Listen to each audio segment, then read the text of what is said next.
Halo teman-teman, selamat pagi. Kembali lagi bersama saya di BM Channel. Terima kasih atas segala dukungan teman-teman pada channel kami sehingga channel kami terus berkembang untuk berbagi ilmu, sharing, dan tentunya untuk bisa menginspirasi bagi semua orang. Pada kesempatan kali ini saya mendapatkan tamu istimewa dari Lombok Timur, Kabupaten Lombok Timur, Nusa Tenggara Barat. Beliau adalah salah satu duta sains PEM4TK IPA, Ibu Hilmi Setiahati dari SMAN 2 Selong, Kabupaten Lombok Timur. Sudah bergabung bersama saya. Selamat pagi Ibu Hilmi. Assalamualaikum. Waalaikumsalam warahmatullahi wabarakatuh. Selamat pagi Pak Arif. Ketemu Selamat lagi. pagi. Alhamdulillah. Gimana Bu kabarnya? Sehat Bu? Alhamdulillah sehat. Oh sehat. Alhamdulillah. Ya. Aktivitas sehari-hari mengajar seperti biasa dengan daring atau luring ini? Ya, saya kemarin fase pertama daring, kemudian tanggal 21 sampai tanggal 26 kemarin simulasi tatap muka di sekolah. Oh iya, siap-siap. Jadi teman-teman, pada kesempatan kali ini Ibu Hilmi akan membagikan salah satu kegiatan sehari-harinya. Bulan kemarin itu saya lihat beliau mengadakan kegiatan parenting di salah satu sekolah. Parenting ini sangat penting sekali apalagi di masa pandemi seperti ini ya. Jadi simak bagaimana proses parenting yang Ibu Hilmi lakukan. Mungkin Ibu Hilmi sebelum saya tanya tentang parentingnya, di Lombok Timur kondisi coronanya bagaimana Bu, pandemi di sana Bu? Termasuk kita zona oranye sebenarnya ya, kalau berbicara secara kabupaten itu kita zona oranye. Tapi kalau berbicara secara kecamatan itu nanti ada beda-beda lagi, ada zona hijaunya, ada zona kuningnya gitu. Tapi kita di sini oranye, jadi sebagian besar sekolah ya daring. Oke. Di sekolahnya Ibu sendiri bagaimana Bu? Daring juga? Tetap kita daring, dari kebijakan dari Provinsi Nusa Tenggara Barat kita daring Pak Arif. Walaupun kecamatan kami ya, kecamatan tempat sekolah kami itu zonanya kuning gitu. Jadi makanya kemarin kami diberikan kesempatan untuk simulasi tatap muka. Jadi seperti itu Pak Arif. Teman-teman perlu diketahui Ibu Hilmi ini adalah salah satu alumni short course ke Jepang waktu itu untuk pengambil materi IBL dan STEM di Jepang yang diadakan oleh PEM4TK IPA waktu itu. Baik Ibu Hilmi, saya tertarik sekali dengan materi parenting ini. Parenting itu bagaimana Bu? Kira-kira seperti apa sih parenting itu Bu? Jadi sebenarnya parenting itu sebenarnya yang biasa kita lakukan sebenarnya di rumah, yaitu proses pembelajaran, pengasuhan, interaksi antara orang tua dan anak yang meliputi aktivitasnya, memberi petunjuk, kemudian membimbing anak di rumah, kemudian jika anak merasa kesulitan, kita sebagai orang tua mendampingi. Jadi itu sebenarnya parenting itu tidak jauh-jauh beda sekali dengan apa yang kita lakukan sehari-hari di rumah sebenarnya Pak Arif. Oh ya begitu ya. Jadi seperti itu sudah, parenting itu sebenarnya tidak jauh beda apa yang kita lakukan lah di rumah. Jadi ini ya, memberikan edukasi gitu, ke orang tua begitu Ibu? Betul. Kita memberikan edukasi kepada anak kita, kan tidak selalu hanya pembelajaran saja, tapi mungkin tentang karakter, tentang mana yang baik, kemudian bagaimana dia bersikap dengan lingkungannya, dengan temannya, ya seperti itulah parenting. Kira-kira yang disampaikan ke orang tua itu apa saja Bu untuk mengedukasi agar mau mengerti lah begitu? Bagaimana kira-kira? Nah, parenting untuk masa pandemi ini sangat-sangat sekali orang tua pahami ya. Jadi pada kesempatan yang kemarin itu, Mas Arif, kebetulan saya kan ada sekolah di desa saya. Jadi itu di desa saya itu masih pemahaman orang tua itu tentang parenting itu masih sedikit lah Pak Arif ya. Akhirnya kepala sekolahnya itu merasa gimana ya caranya ya gitu supaya orang tua ini paham lah gitu, karena mereka mau maksa ayo udah masuk aja, katanya udah apa-apa masuk sekolah gitu, sama orang tuanya mendesak gitu ya. Nah dengan kondisi seperti itu akhirnya tercetuslah ide gitu. Kebetulan ada yang KKN, kemudian dengan kepala sekolahnya, dengan kepala lingkungan, ayo dah kita berikan parenting kepada orang tua supaya mereka paham lah kondisi sekarang seperti ini. Kemudian sebagai pembelajaran itu bisa berlangsung dengan baik walaupun sekolah ditutup gitu. Ya itulah tercetusnya ide itu. Nah, kemudian jadi pas parenting kemarin Ibu juga ikut menjelaskan mengenai kebiasaan anak mungkin dalam belajar atau mungkin mengidentifikasi gayanya anak belajar di rumah itu beda-beda, itu juga disampaikan. Betul. Jadi pada saat itu kami sampaikan juga karena mau tidak mau kan harus belajar di rumah. Jadi sekarang parenting yang dilakukan oleh ibu di rumah itu lebih lagi gitu ya dengan seperti di sekolah. Sehingga kami sampaikan juga Mas Arif. Jadi apa sih yang harus dilakukan oleh orang tua di rumah gitu ya? Apa saja sih, apakah membiarkan ya, karena fenomena yang kita lihat ya anak udah capek, jadinya orang tua yang menjawab soal. Nah ini yang kurang tepat gitu. Jadi kami sampaikan, ini untuk pembelajaran di rumah itu apa yang harus kita lakukan. Nah dari penelitian kami sampaikan bahwa anak-anak kita itu menyukai tempat yang bersih, tempat yang teduh, kemudian tempat ruangannya tertata dengan rapi. Jadi itu yang anak sukai. Jadi kami sampaikan, mari di rumah nanti walaupun rumah kita kecil, kita bersihkan, kemudian kita berikan tempatnya itu udara itu bisa mengalir sehingga anak merasa sejuk. Kemudian kita tata dah rumah kita. Jadi seperti itu yang kami sampaikan. Nah, selain itu Mas Arif, kami juga menyampaikan bahwa kenali gaya belajar sehingga tidak ada anak yang ngantuk. Betul. Karena itu dah. Jadi kan lagi viral nih ya. Ada anak tadinya udah belajar akhirnya tidur, ngantuk, capek. Jadi kami sampaikan juga tentang jenis-jenis gaya belajar dengan ciri-cirinya sehingga dengan demikian orang tua tahu, oh anak saya tuh gaya belajarnya begini loh gitu. Yang ada 3 ya. Ada yang visual, ada audio, ada yang kinestetik, walaupun nanti ada gabungannya. Jadi dengan orang tua tahu ciri-ciri gaya belajar atau gaya belajar anaknya, jadi mereka kami harapkan bisa mampu memfasilitasi anaknya. Jadi seperti itu. Kalau anak gaya belajarnya adalah visual, jadi jangan suruh baca.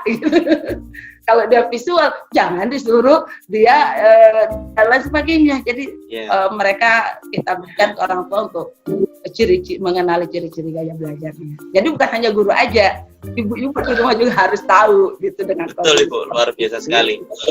Saya menangkap tadi Ibu juga menjelaskan bagaimana kondisi anak itu biar nyaman untuk belajar, kemudian juga Ibu menyampaikan bahwa ada 3 gaya belajar yang patut orang tua ketahui agar anak-anak tidak stres, tidak bosan, tidak monoton begitu ya Bu ya. Lalu bagaimana Bu respon orang tua ketika Ibu edukasi tentang pentingnya mengetahui pembimbingan anak di rumah itu, respon mereka bagaimana? Apakah wah susah juga ya jadi guru atau bagaimana respon dari orang tua ini? Pada saat itu ya orang tua, oh begini ya caranya kita gitu. Oh jadi kita harus memperhatikannya cara belajar anak kita gitu. Sehingga kemarin tuh banyak pertanyaan. Jadi anak saya itu waktu saya suruh belajar itu nggak mau, dia marah gitu. Kemudian dia pokoknya enggak dah, dia nggak mau, dia suruh belajar. Nah saya sampaikan mana ciri-ciri anak ibu gitu. Kemudian sekaligus kita tanya jawab saat itu. Anak saya itu nggak bisa diem Bu katanya. Pokoknya punya gerak saja. Oh berarti kalau begitu kita kembali ke ciri-cirinya. Berarti anak ibu itu dari ciri-ciri itu dia gaya belajarnya apa? Kinestetik. Ya, jadi kalau kinestetik jangan anaknya disuruh baca gitu. Tak akan mau dia gitu. Jadi itu ternyata orang tua itu baru ngeh gitu ya. Oh iya. Jadi begini caranya. Jadi seperti itu. Ada nggak Bu orang tua yang protes, misalkan protesnya, wah pembelajarannya online, tugasnya banyak gitu kan, terus kemudian saya malah sibuk sekarang mendampingi anak-anak untuk belajar. Biasanya saya bisa untuk kerja rumah, sekarang anak-anak minta pulsa terus. Nah, Ada nggak kira-kira orang tua yang seperti itu? Terus dari ibu menjelaskan kondisi seperti itu bagaimana? Iya, ada kemarin ada orang tua itu yang menanyakan seperti itu, ya. Jadi kami sampaikan, ya, bagaimanapun ibu, karena BDR ini harus kita lakukan, apalagi anak-anak kita ini masih SD. Ya, jadi kalau anak kita ini dan hasil penelitian saya sampaikan bahwa kalau anak usia SD itu terkena COVID, itu nanti sel-selnya itu rusak permanen. Jadi ini yang harus kita antisipasi, kita jaga gitu ya. Jadi Bapak Ibu itu berikan persuasif ya. Kita jangan sampai anak kita mengalami terkena COVID, ya sel-sel tubuhnya mengalami kerusakan permanen. Ini loh yang harus kita hindari. Jadi mau tidak mau, suka tidak suka, ibu harus meluangkan waktu, gitu ya. Kemudian kalau masalah kuota sebenarnya kami sampaikan itu kalau misalnya ya ibu mendampingi anak ibu misalnya mencari materi. Jadi kalau anak dikasih HP, ya nanti pasti main game dia jadi habis kuotanya. Kami sampaikan begitu Pak Sarif. Jadi ibu bisa menyampaikan misalnya ada materi dari gurunya tugas gitu. Ini Bu tugas saya, mana tugasnya? Biar ibu yang nyarikan. Jadi itu udah poin apa yang mau materi yang mau disampaikan. Jadi kuota itu sebenarnya nggak akan habis jadi sampaikan. Jadi kami sampaikan juga harus persuasif ke orang tua ya. Dengan demikian ya harus didampingi anak kita. Iya, gitu. Baik Ibu. Jadi luangkanlah waktu. Sebenarnya tidak banyak gitu. Untuk jadi seperti itu Mas Arif. Iya. Ibu untuk pendampingan orang tua yang di rumah dalam belajar seperti itu, semuanya welcome, artinya memahami, memaklumi bahwa kondisi seperti ini juga tidak dikehendaki oleh guru begitu. Guru juga menginginkannya belajar tatap langsung ya. Mengajar, mendidik begitu. Respon masyarakat terhadap proses pendampingan yang Ibu jelaskan tadi bagaimana Bu? Nah kebetulan yang kita undang itu adalah perwakilan dari kelas 4, kelas 5, kelas 6. Jadi karena kita mendesain tempatnya itu cukup hanya 28 orang ya, sehingga ya perwakilan lah. Sehingga kemarin juga kepala lingkungannya juga sambutannya menyampaikan kepada orang tua gitu ya. Jadi kepala lingkungan juga ikut membantu menyampaikan ke masyarakat, sehingga itu welcome lah gitu. Jadi setelah berikan parenting itu orang tua itu merasa begini caranya kita ya gitu. Kalau masalah hambatan itu mungkin yang dirasakan oleh orang tua itu kemarin ada yang minta dia tidak memiliki HP. Jadi itu kan. Jadi kalau ibu tidak memiliki HP silakan datang ke sekolah, ada bukunya, gitu kan, ada tugasnya yang diberikan oleh gurunya gitu.